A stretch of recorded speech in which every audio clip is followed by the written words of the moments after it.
Let me start. Okay. Om Sadashiva Samarambam Shankaracharya Madhyamam Asmadacharya Paryantam Vande Guru Paramparam Ishvaro Guratmeti Murti Veda Vibhagine Vyomabda Vyapta Dehaya Dakshinamurtaye Namaha Sava Vedanta Sedanta Gocharam Tamagocharam Govindam Paramanantam Satguru Pranatoshmaham Om Om Shanti Shanti Shanti Om Namaste. Welcome, my friends. So we begin now with our Q&A. Claudio, you say you have a question, so let's begin. Okay.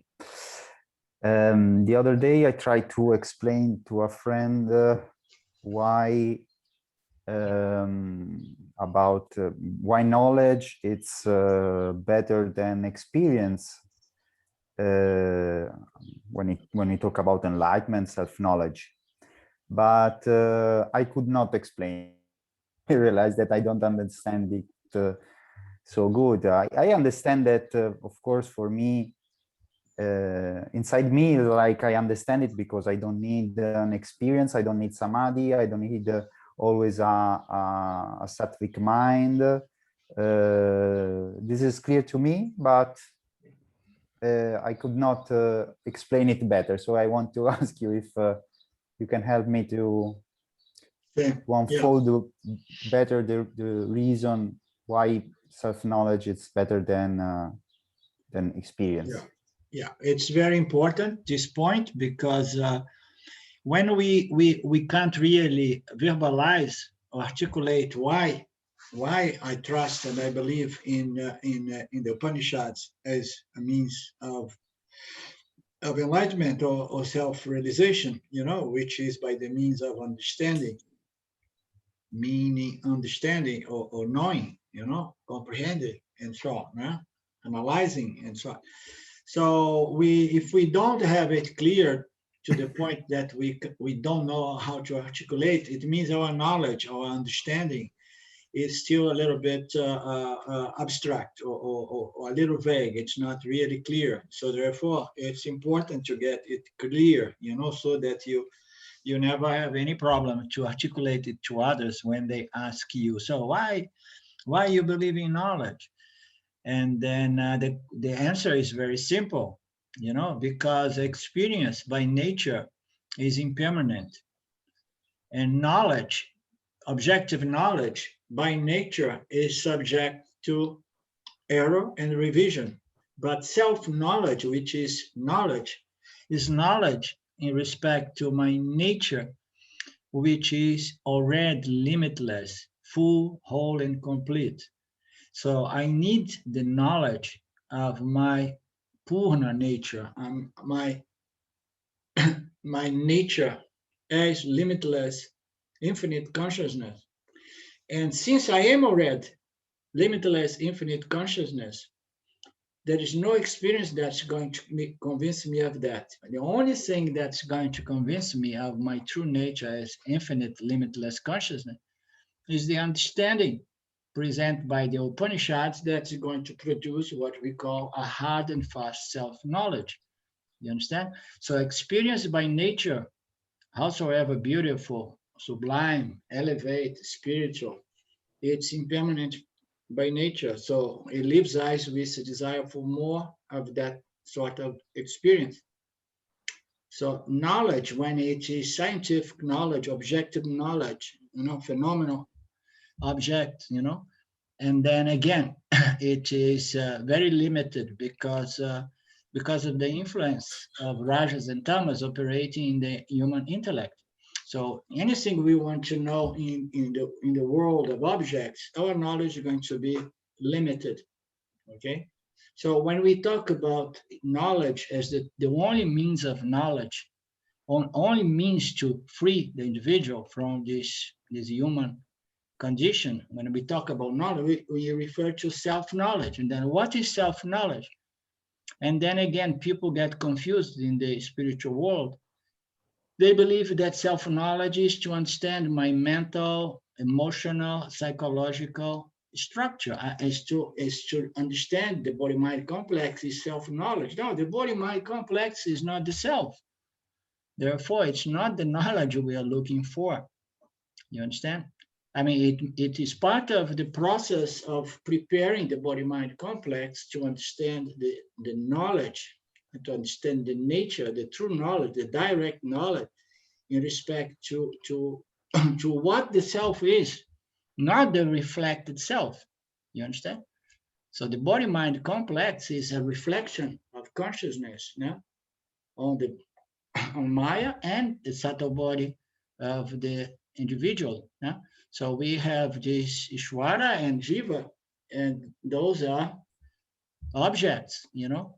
So if I want to understand my body, mind, my mental construct, my emotional construct, and so on, that is not self-knowledge, although it is a good knowledge because it helps us to prepare the mind for self-investigation, following the logic as presented by the Upanishads. The mind needs to clean up a little bit, you know, the basis. So if the mind emotionally is stuffed with a lot of bad patterns and unresolved issues, you know, and a lot of unconscious stuffs that are all the time, you know, or very often disturbing one's peace of mind, and then we need to do that.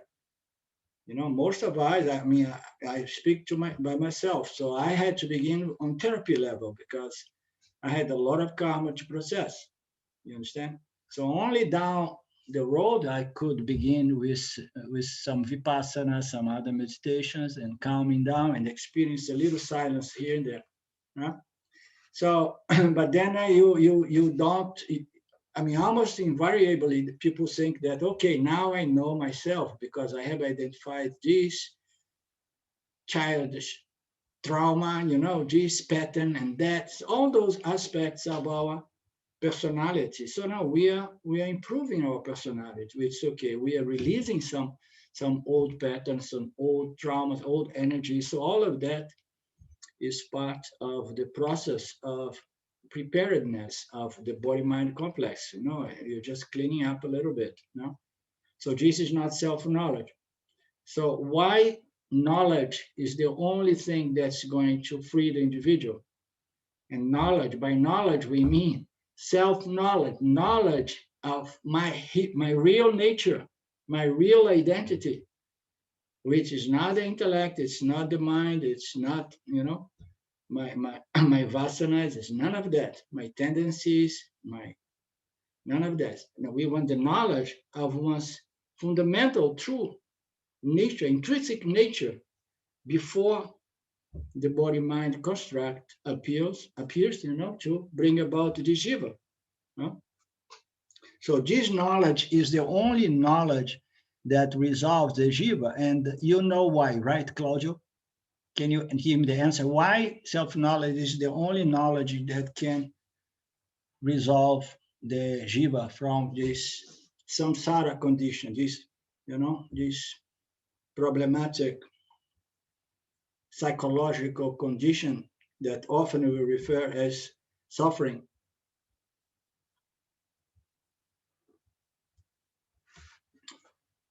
Your mic is off. Okay, sorry, I don't know if I can explain it, but I try. Because when you realize that you are always present, I can give you my explanation for the moment. It's that when you realize that you are the self, you get not identified with objects. Objects doesn't give you an identity, no, a false identity. Before I get attached to everything that happens to me, to my idea about me, now I don't get anymore so strongly attached to it. I can recognize it. So this is my explanation for the moment. So, Okay, okay, understood. So okay, more or less. How about Lynn and Mark? Do you have a better explanation, you guys? Why knowledge my explanation is because you're already intrinsically free and you don't know it. And so only knowledge is going to set you free. Yeah. Because freedom is your very nature. Yeah. And we believe that we're bound. And so only knowledge can break that. Absolutely. So freedom and limitlessness is our very identity, nature, okay? We are already that, and we are trying to establish that by the means of objects of experience that come and go. So, but we are already what we are trying to establish by the means of experience. And we get very frustrated because, you know, experientially, you know, everything has a beginning, a middle, and an end, and it's change of intensity all the time. Huh? So we are limitlessness. We are infinite consciousness, you know, and we are free and independent of anything that happens to the body mind. So this knowledge is the only knowledge that really resolves. No other yoga, no other experience, no other samadhi is going to resolve, because every experience is bound by time. You understand? And it's impermanent. So the only thing that is eternal is our true nature, which is already, we already are the true nature. So we are already the 10th man. So the 10th man, why it's such an important analogy? Because the 10th man is present, he's free, he's alive, he's there, enjoy his existence, and he imagines that he has to find the so-called 10th man. So how are you going to resolve that problem?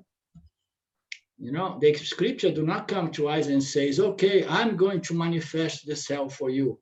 The Vedantic Upanishadic scripture is not going to say, I'm going to manifest the 10th man to you. I'm going to produce the 10th man. I'm going to produce the self to you. When we come to the Upanishads, the Upanishad says, you are the limitless, infinite consciousness, which is always free. Okay, now you have to get convinced about that. So therefore, listen to the logic and follow, you know, the analysis, the exams, you know, presented by the scriptures. So this knowledge is the only way, because you cannot produce that which you already are, Claudia. Our nature is infinite, limitless, pura, and absolutely free and independent from experience. So that you cannot produce because it's our intrinsic nature. Intrinsic nature is something that, you know, without it, we are not what we are. Our nature is consciousness. Consciousness is infinite and it is limitless and it's free, and no experience is going to impact it, okay? So this is what we are. And how are we going to gain it? No, you cannot gain because you already have it. How are you going to accomplish it? You cannot accomplish because it's that which is already accomplished. But yet, like in the Tattvabodha, it says that Vedanta is the accomplishment of the already accomplished. You want to accomplish that which is already accomplished. It's very strange, huh? How are you going to accomplish? By submitting the mind to the teachings of Vedanta, because it's going to remove the obstructions that are just preventing the full recognition, you know, or the full enjoyment or appreciation and experience of our limitless nature as freedom. So we cannot do that, right? We cannot make, we cannot gain, we cannot accomplish, we cannot gain something that is already with us as our very intrinsic nature. Yes, Lynn? I was a TM teacher for many years and meditated forever. And I never heard in all that time the logic about why my nature was fullness, you know. So, and then when Vedanta explained it to me, then it became really clear, you know, the logic is irrefutable. But most people, when they ask if they're on that stage of experience, chasing experience, spiritual experience, I've found that they don't really have that, as I didn't, that understanding of who they were. So if it kind of depends, doesn't it, when you're talking to someone, because I have this come up in my life as well, whether or not they're actually looking for freedom and they know what that is, or whether they're looking for a good experience, whether they want to continue down that road. And so, but you know, also, if you are at ease in your nature, that sort of overflows onto your experiential life. There's that ease. I don't know that that is constantly there. I mean, what's a better experience than that? Yeah. So Yeah. could you? Yeah, no, very nicely put. So first, as far as people out there, they are looking for their limitless nature. They are looking for moksha, freedom, because to be identified with the persona, with the body-mind complex, you know, as a person, it is very bounding. I mean, we are in trouble all the time because we are never good enough. We never have enough. You know, we never save enough. We never get enough love or have enough love. We are imperfect beings in every sense, limited beings. Okay, if we look at the surface of the body-mind construct, and everybody, even people who are chasing a spiritual experience, they are looking for their limitless nature, because those fleeting moments in deep meditation, as you know, it gives us a flavor, a taste of our limitless nature. You understand?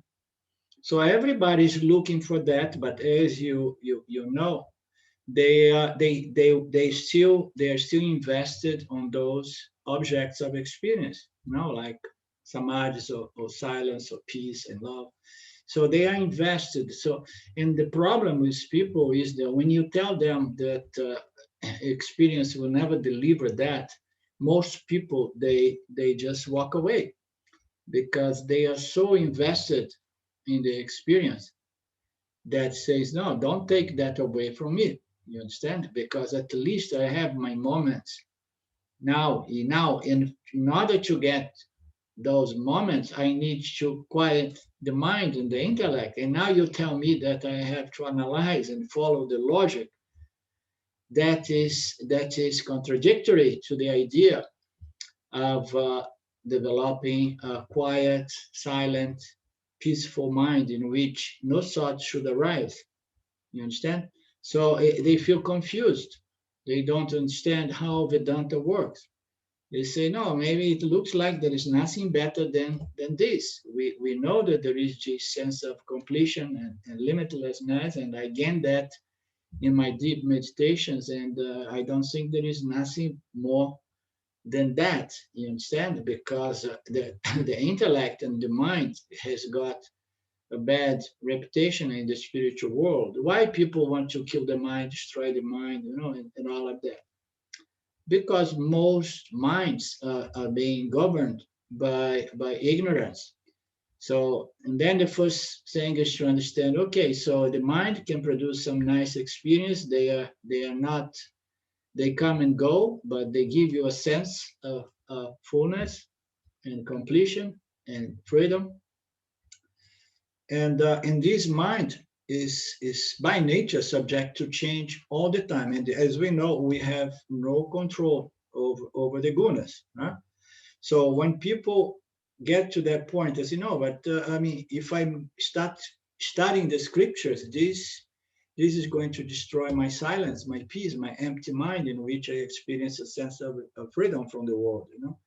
And then the person has to be open enough to be introduced to a teacher that is going to gradually explain that the same peace, the same satisfaction can be gained in a resolved manner by understand one's nature rather than try to manipulate the gunas and create an environment of peace or silence. Because once, if we manipulate the gunas by the means of willpower, discipline, mind control, and so on, if we manipulate the gunas, if we suppress rajas and tamas, we may experience those moments. But by manipulate the gunas, we are never engaging, you know, the root, the real problem there. Understand? We are never engaging, and how you say engaging? There is another word. Uh, we are never really uh, getting to the root of the problem. The root of the problem is what? Is not the thoughts, but the quality of the thoughts. You understand? If I feel I am small, incomplete, and inadequate, and insufficient, and you know, and if I have a lot of conflicted emotions, and then that mind, it needs to be suppressed so that I experience some peace, some satisfaction. But if I get to understand my true nature, you know, that is nothing else but freedom and fullness and peace and love and satisfaction. If I get to understand my nature, and then I have resolved the mind by the means of jnana, addressing the word I was looking for, addressing the real problem. The real problems were wrong notions about what I am. You understand? Those wrong notions about what I am is going to produce a troubled mind. A troubled mind is produce uncomfortable experience, suffering, anxiety, you know, and so on. So all of that is rooted on this mistaken identity as a person, as my physical body, my subtle body. You understand? So the person has to go through the whole program to gradually begin canceling this hardwired identification with the body mind and gradually shifting one's identification with consciousness. And then once we are fully identified with consciousness, and then what happens to the mind? The mind purifies, like without having to be controlled by willpower. You understand? Not suppressing thoughts. You don't need to suppress all the thoughts. You have cultivate good thoughts in respect to your real nature, and then the mind is healthy mind, and then naturally it produces healthy thoughts. When the person feels free, feels, you know, relatively free and limitless, and free from all those anxieties, those worries and preoccupations, you know, that is so common within the samsaris. You understand? So the question is not to suppress the mind altogether, but it's to educate the mind until the mind is convinced of its true nature. The nature of the mind is not thoughts. The nature of the mind is not emotions. You understand? It's none of that. The nature of the mind is consciousness, is awareness. Once the mind assumes, you know, it claims and accepts, embraces its true nature. And then what happens? The mind, this intellect, with self-knowledge, with self-recognition, no longer is going to be trapped feeding all those thoughts, you know, that he was identified with. Oh no, I am my thoughts, I am my emotions, I am my tendencies, my vasanas, you understand? So the moment that the identity shifts, and then those tendencies, those thoughts, it begins just calming down, and they are replaced by more silence, replaced by more positive thoughts. The individual begins seeing their life positively, you know, in spite of all the apparent defects, It's a school, it's an opportunity, it gives us all these learnings moments, in which we can grow until I can understand my intrinsic nature, which is infinite freedom and limitlessness. So only this understanding is going to resolve the mind naturally. You understand? Naturally. Otherwise, we need to be there as the policeman, in constant vigilance, watching which thoughts coming next and suppressing it, suppressing, and then it comes a point that the thoughts being suppressed, they begin a revolution, you say, let's bring down the suppressor here, let's change the regime, and we come there, we take over again, and then we can be free to express all our desires and fears again, you understand? So the only way to resolve the mind is by understanding one truth nature, because this understanding is going to purify the mind, to the degree that this understanding is more and more clear and doubtless understanding, knowledge, you understand? Can you put the airplane more? Anything else, Lynn? This is like the first aspect of what you said. What was the second thing you said, Lynn? Was the... I have no idea. Really. So first you are referring to the people that they are looking for experience, they have a value for experience. And then the second part of what you said was also very nice, was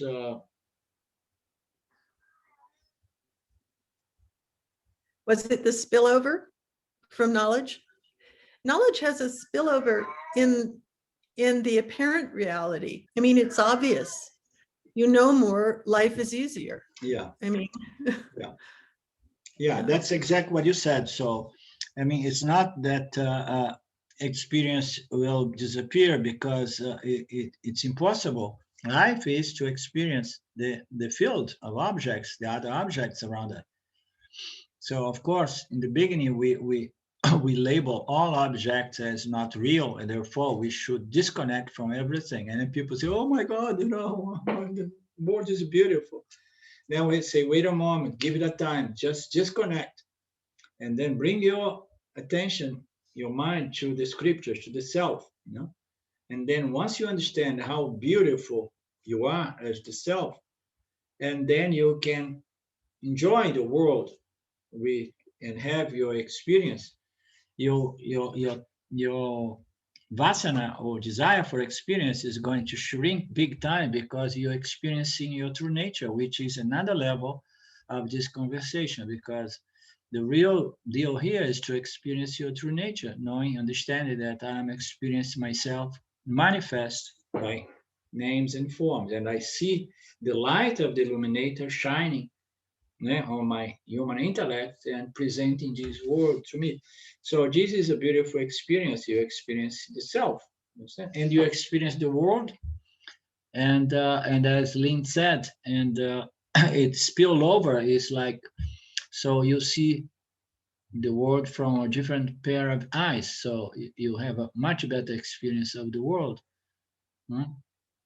Regardless of the nature of the Dharma field. Sometimes it's better, sometimes it's more difficult, but still you see the beauty. You see everything as a school, as an opportunity, as a play of exhaustion, of papas and punyas and so on. Exhaustion. Another thing that really is a benefit, I think you can talk to an experiential seeker about, just to get them in the door, is that when you understand Ishvara, you can love the jiva. And there's nothing like loving yourself. It's what a benefit. I mean, I have found. Yeah.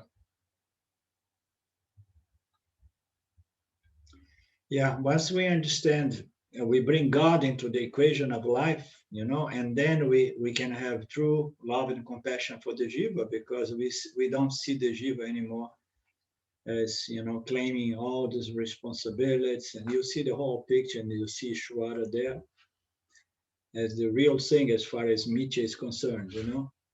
Yeah.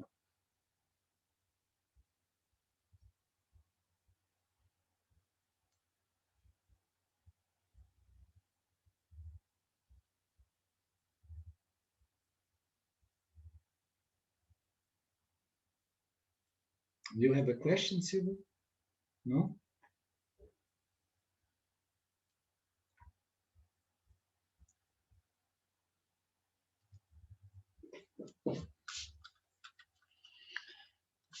If we don't have anything to say, we can go back to our big picture.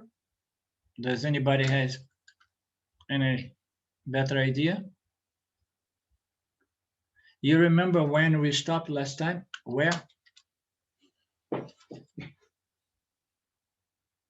I think we were headed into direct and indirect knowledge. Yeah. Yeah, Yeah. I think so. I hate when it does that.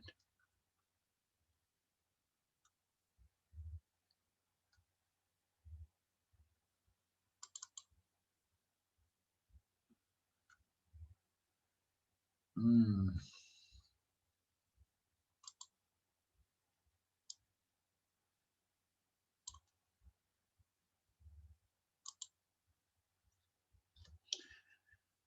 Direct and indirect knowledge. So we saw last time the means of knowledge. Once we have established all the yogas, we came to Jnana Yoga. Jnana Yoga is the yoga of knowledge, understanding. Like Nisargadatta Maharaj used to say, understanding is all. You remember? So, and then we saw Jnana Yoga as the last yoga. And then we came to a means of knowledge and a teacher.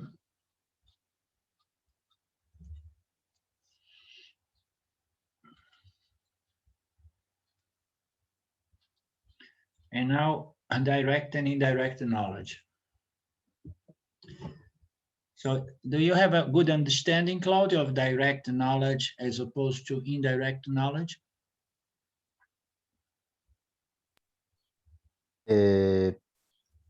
Now I have to read it to go back with the mind there at the moment. But you were asking about the question that I made, or? No. I'm Okay, asking about the book. generally if we all have a good understanding of what direct knowledge. I mean, we are here. We are no longer looking for objects. We are no longer believing that an experience is going to set us free. We are looking for what? For knowledge. Okay? Yeah. And what we are looking for, what kind of knowledge? We heard that the self is what we want with the self, or God, or Brahman, or Ishvara. We are looking for God, let's say like that. No? We begin looking for Saguna Ishvara, and then later on we understand that there is an Nirguna Ishvara as the real deal. So now we are looking for God. And then in this process of looking for something that is going to solve my problem, and then I come to knowledge about God, or knowledge about the self. Okay, now I know the self. How do you know? I met a teacher, I met the scriptures, and it describes very, very nicely how Brahman is, what the self is, what consciousness is. So now we have a knowledge of that which we believe is going to solve our problem, okay? Because we understood, we heard that now if you go really down to the bottom of it, you're going to understand the self. The self is God, and that is going to set you free. So now I want to meet God in person. I want to really meet face to face this God, this Ishvara, this Brahman. So what is this impulse to meet God or Brahman? This is knowledge. It's the ultimate knowledge. There is God, there is Brahman, there is Ishvara, Ishvara 1, 2, howsoever we want to put it. And now I know, and I want to know more about God. So is this direct or indirect knowledge? This is my question for you, Claude.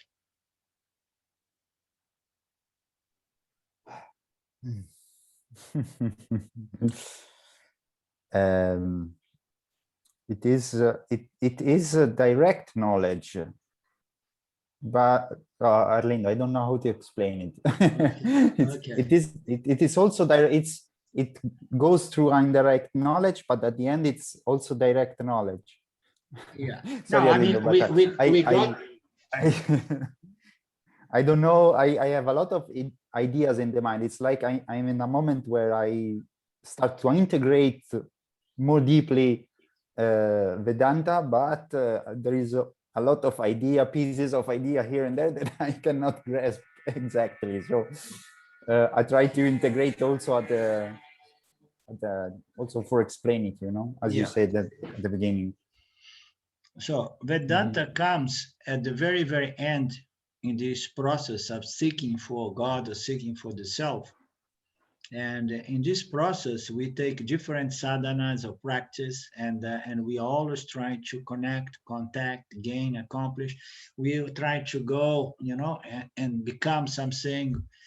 This is all part of yoga. Yoga is literally defined as connecting or joining, or union. Yeah? I want to find God, so I want to see where is the address, and I want to get there and get united with God.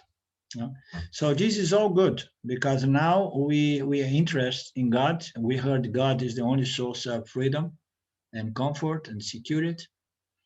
And but why Jesus is still indirect knowledge? It is indirect knowledge because I have not understood that the nature of God is non-dual. You understand?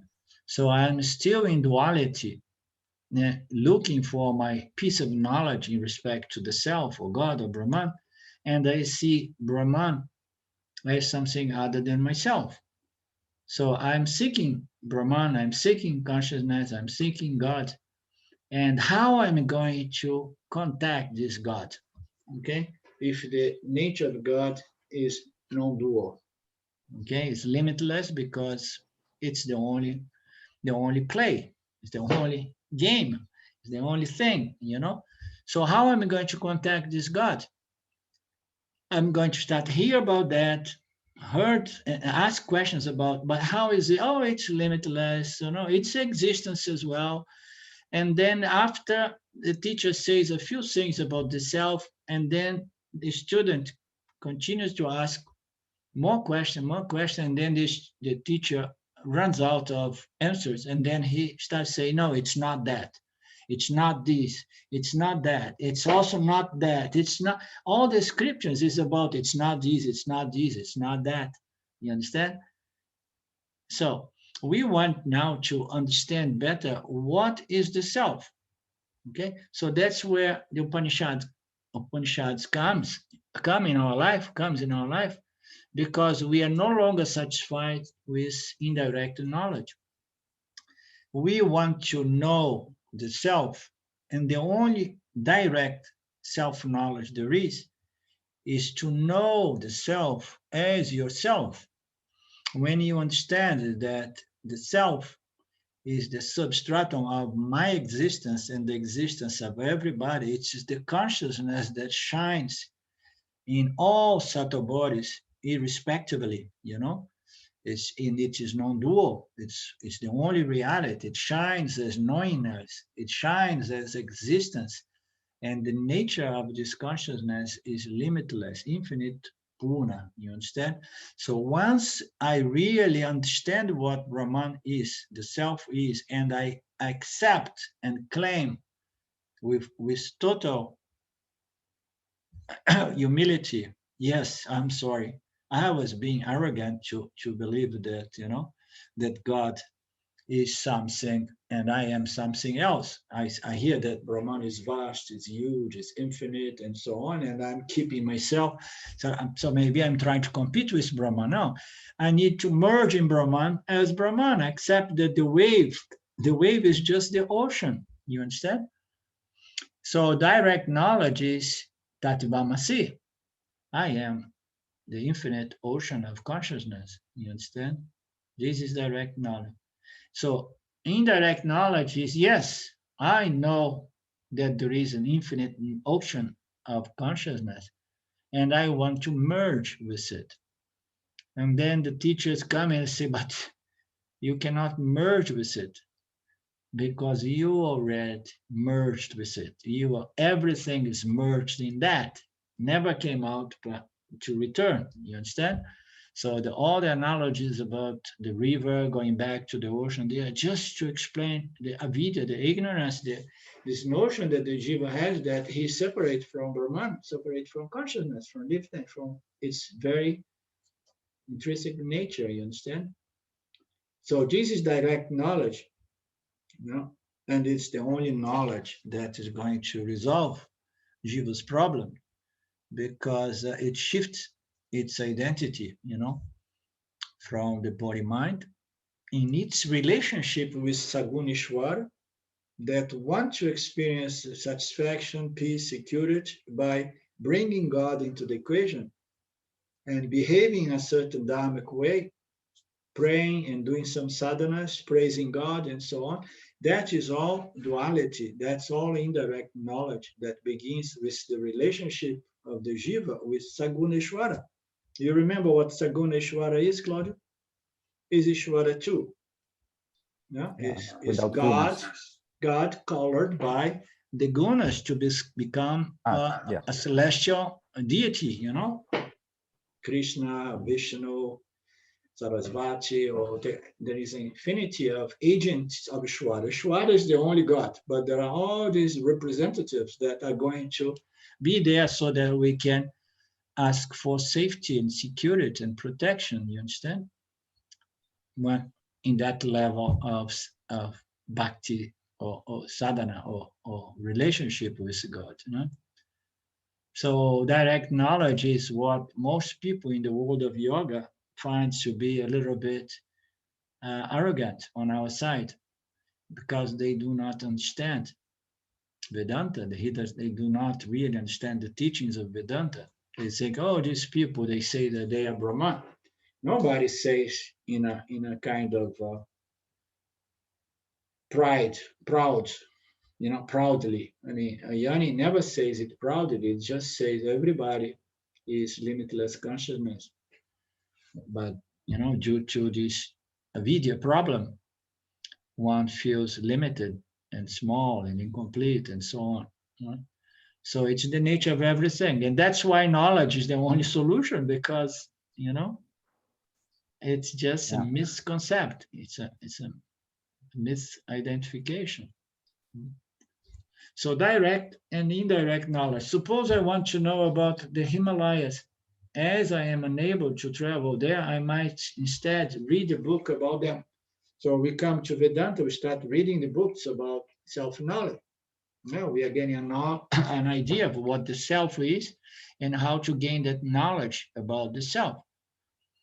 Yeah? And in a lot of passages in our books and our texts, it seems that the self is presented as something other than ourself, but only to collapse that sense of duality and again say, but that self is your true nature. So all these Mahavakyas, these final declarations, they are there to collapse any notion about you, the self. We go through all this discrimination. The self, the self is not this experience, is not the body kosha, the prana kosha, is not this and not that. So we are still relating to the self as something other than us. We are the investigator, we are the inquirer, the discriminator, and we are seeing the self is this, it's this and this and that. Okay, I did not get it. So, but it's not this, it's not that.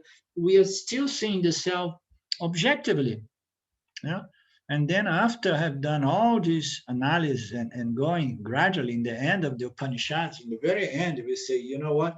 The truth is that this self is the light of consciousness that is illumining this very investigation of yours, you know, always present as this consciousness, existence.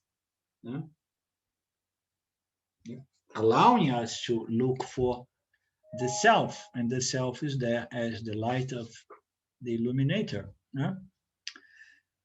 So we might instead read a book of the self. By reading this book, I will gain knowledge about the self. So let's say,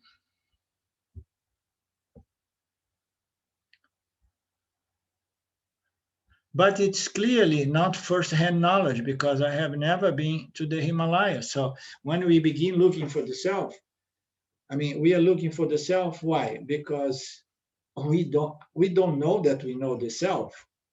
And just imagine somebody comes, yes, I heard that the self is limitless and infinite and the only source of freedom and bliss and so on.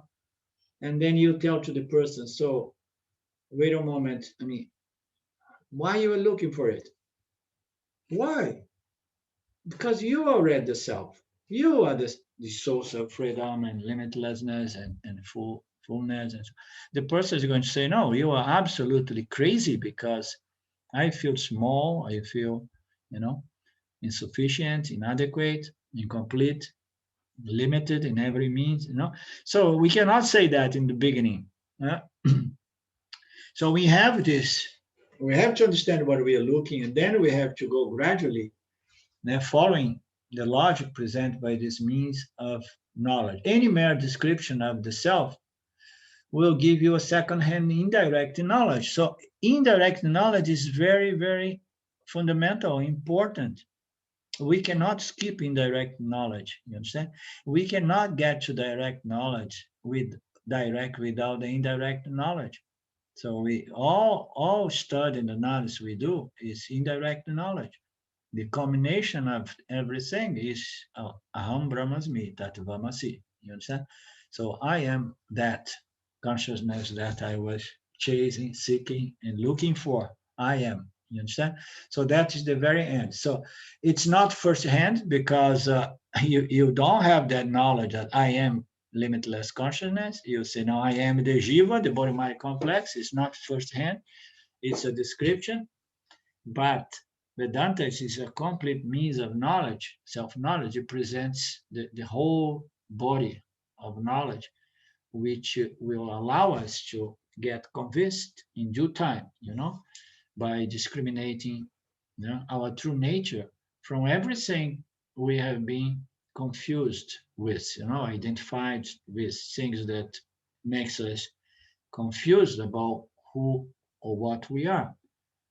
So if the self were also something remote, then the study of the scripture would yield only indirect knowledge. So the self, although it appears to be known indirectly by the descriptions present in the scriptures, and the self is not something remote,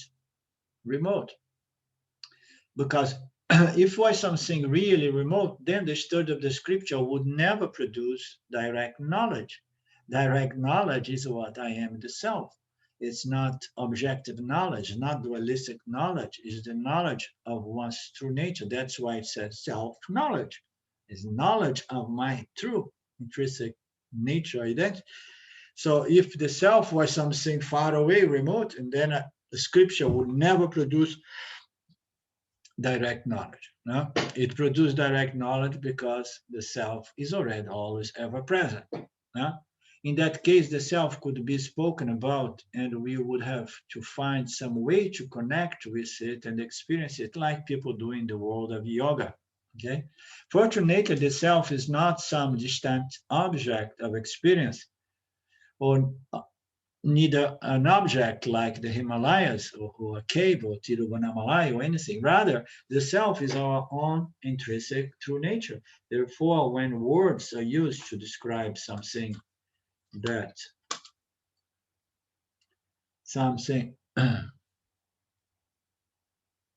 describe something that is intimately and immediately available, then the knowledge can be considered direct knowledge. So when words are used to describe something that is already present as one true nature, and then we say Jesus is direct knowledge, but This direct knowledge present to these final declarations of the Upanishads, they do not necessarily produce self-knowledge. It suggests self-knowledge, you know, but for as long as there is some resistance, some confusion, some identification with, you know, objects, you know, that we experience, and then it won't produce direct self-knowledge. It will be there, and then we need to do some more contemplation on nididhyasana to convert indirect self-knowledge using this final Mahavakyas of Vedanta. Let's say you are due for an appointment with someone. You might be sitting, waiting for this person, and they enter the room. They see you, you have no idea. They have indirect knowledge. They know that you will be meeting you, that you will be meeting you. However, they know that you will be meeting you. However, it's not until you introduce yourself that they realize that you are the person that they were expecting. So this is a traditional analogy about Devadeva, Devadeva, Devadatta. Devadatta is a personality present in the scriptures about this guy who comes, and then he was there to meet some old friends, and he started looking for his friends, and then he was talking to a person, and the person is there saying like, okay, so I came here to meet Devadatta. And then Devadatta understand the situation and say, okay, I'm going to play a joke with this guy, and stayed talking for 30 minutes, 40 minutes, playing with him, misleading him to find Devadatta some other areas of the part. And then in the end, he says, I am that Devadatta. It's just, I'm now 40 years older. So the self is always present. And we know the self, but we do not know, until we understand that we are the self. I am that Devadatta. So this is direct knowledge. By telling, this is nice, by telling them your name, I am the Devadatta that you came to meet. Words, knowledge, by telling the name, I am the Devadatta you came to meet, you have converted the indirect knowledge into direct knowledge. Likewise, the scripture presents the final words, the final declarations to say that you are that Brahman you have been looking for. This Brahman is you. So it's clear that words can give knowledge, direct knowledge when the object of knowledge is already present. The scriptures are going to produce direct knowledge when the object of knowledge is not an object, but it's the nature of the individual, which is the absolute subject. You understand? So when the object of knowledge is the subject and it's always present, the scripture has the potential to produce direct knowledge, provide the individual, the seeker, is prepared for that, is qualified for that. If there is too much resistance, the scripture, in spite of its brilliance and its pure logic, will never convince an unqualified student, because he's stubborn. He say no. I mean, I don't see, I don't smell, I don't touch this limitless self, and I will keep my identity as the body-mind complex. Direct knowledge of the self can be gained through jnana yoga, which involves 3 stages: listening, reflection, and integration. Integration is a very nice word, and it's often used by Swami Paramarthananda. This book is the book of Paramarthananda. That's why it appears there. And integration, or sometimes he says internalization of this of this knowledge, you understand? So we need to listen, and then we contemplate, we reflect. This manana is about reflecting, and resolving our resistance, our doubts, our suspiciousness, and so on. So we keep doing that, and then gradually we begin what? Integrating this knowledge in our human experience. We're going to digest this knowledge. We're going to process, internalize, and integrate this knowledge in our human life, so that my knowledge and my experience, they are aligned. Understand? So integration.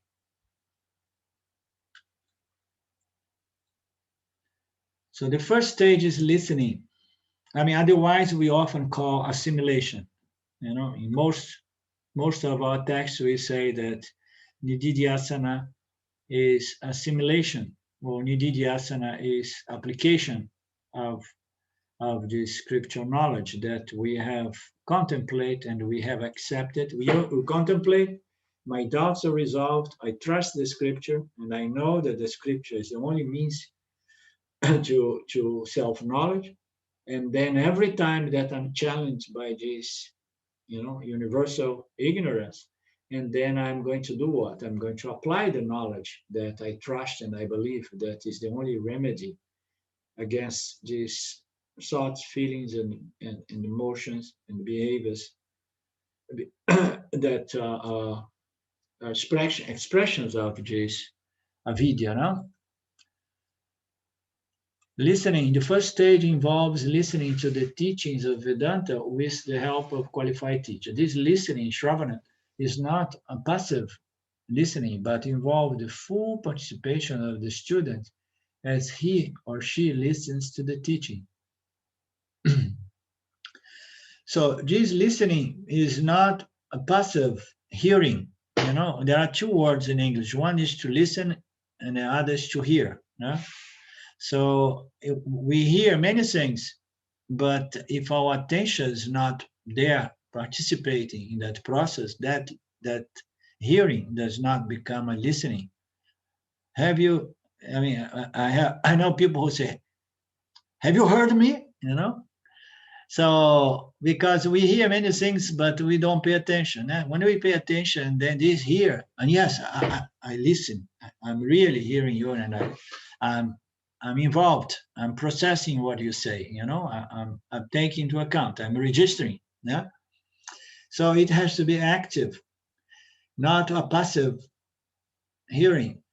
But one has to be involved, participating how? Intellectually.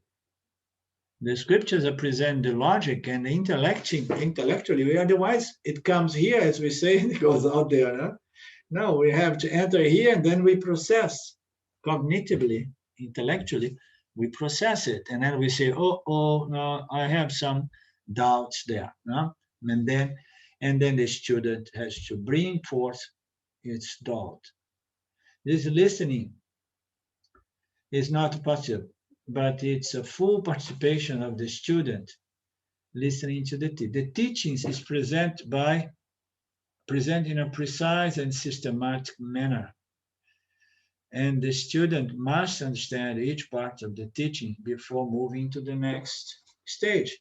So as we know, it's everybody, going back to your friends, Claude, who may ask questions here and there, we cannot present the final chapters or stage of this process, So it has to be present in a proper, gradual, sequence, and it has to be done systematically, okay, orderly, in a way that we can grow slowly but surely, understand, in our understanding. Because if we start just throwing some bits and pieces here and there, I mean, it does not help. I stopped interacting with people in Facebook. I wrote something the other day in a page of Shining World in the Facebook, but it was many years that I haven't presented anything there. Because some people ask a question. When I see somebody really ask a question, I say, okay, so and then I can say something. And but anything answering that question would involve a book to answer, understand?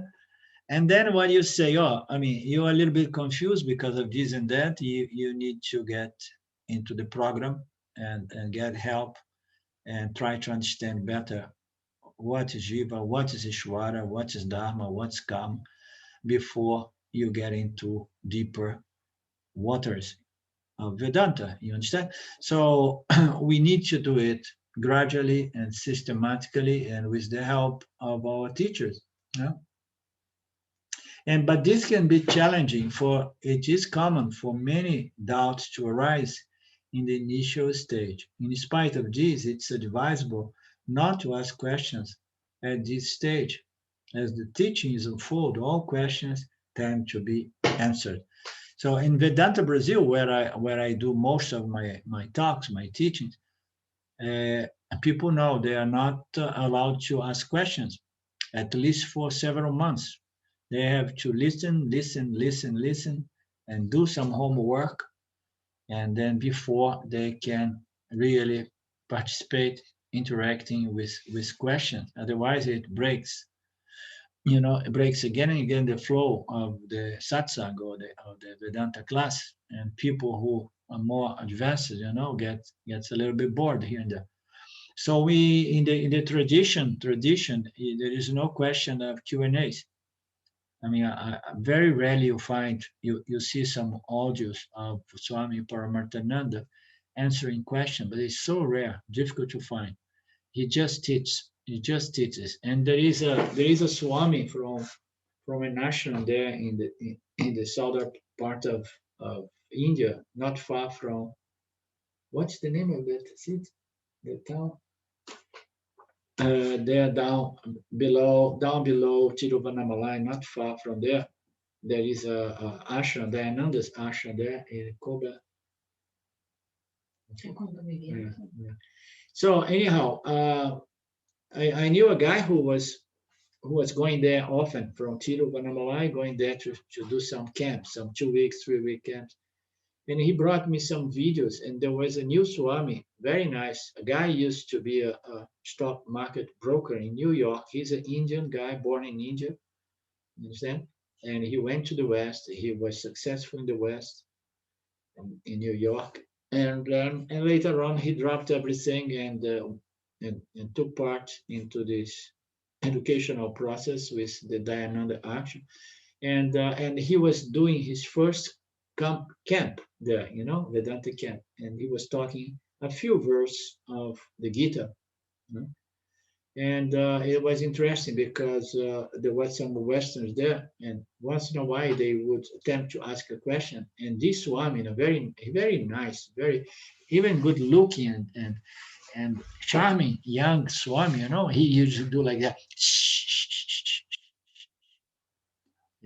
He would just say like, don't open your mouth here, listen, and that's it. So in the tradition, they do not open much space for these questions because they will be answered in due time. As the teaching is unfolded, all questions tend to be answered, as we know. The student requires a certain amount of faith in the teachings and the teacher. These people who come with questions before submitting the mind to the teachings, they are the most unqualified, And when they come to Shine World, or when they come to our Vedanta Brazil, there is a huge list of things that they have to read and study before they ask questions. And then when they begin to ask questions, and then my answer is always the same. Oh, you have to go through the program before you ask questions. Did you read this and study this, read this book and that book and this, You have to do that before you ask questions.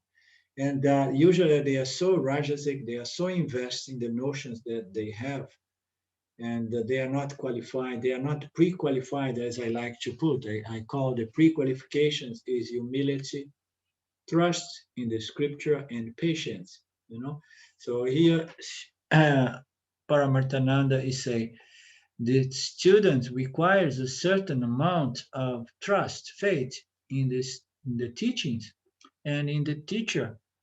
If they come already doubting and asking questions or challenging the scripture before submitting the mind to the teaching, it means they are not even pre-qualified. One must be open to receiving the vision of Vedanta as it is revealed bit by bit by bit. You understand? Gradually, with patience, with trust, with humility. And it's very, very rare to find people that much qualified, in the West, especially, maybe. A painter cannot paint the whole picture in a single stroke.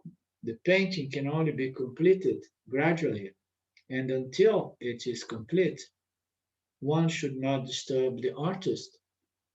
So I like this Vedanta being present as the picture, like in the title of this book, The Big Picture. So Vedanta is often present as the vision, the non-dual vision of reality, the Vedantic, the wisdom, this vision of wisdom, which is to be developed gradually, unless we are highly qualified, of course. And if we are highly qualified, is because we have gone through a lot of gradual work in previous births. This painting can only be complete gradually, and until it's complete, one should not disturb the artist. Similarly, with Vedanta, one should sit back and listen clearly as the teaching is unfolded. Okay? So, that does not mean that we should cancel our Q&A on Thursdays, because we should be listening, because we are not, entry-level Vedanta students. So we are here also to clear our doubts, naturally. Okay, my friends, so it's lunchtime here. We have gone over a little bit of time.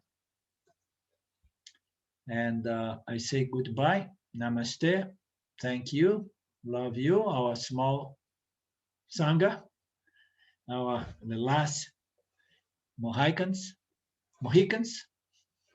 of Thursday. Yeah. Om Purnamada Purnamidam Purnamudachyate Purnasya Purnamadaya Purnameva Vashishyate. Om Shanti Shanti Shanti. Thank you, Lord. Thank you, Vidyaranya. Swami Paramarthananda, excuse me, I'm so used to the Panchadas these days. Yeah. And we meet soon again, Ishwara willing. Much love. Bye-bye. Thanks, Arlindo. Bye-bye. Thank you. Thank you. Thank you. Bye now. Thank you. Thank you, Mark.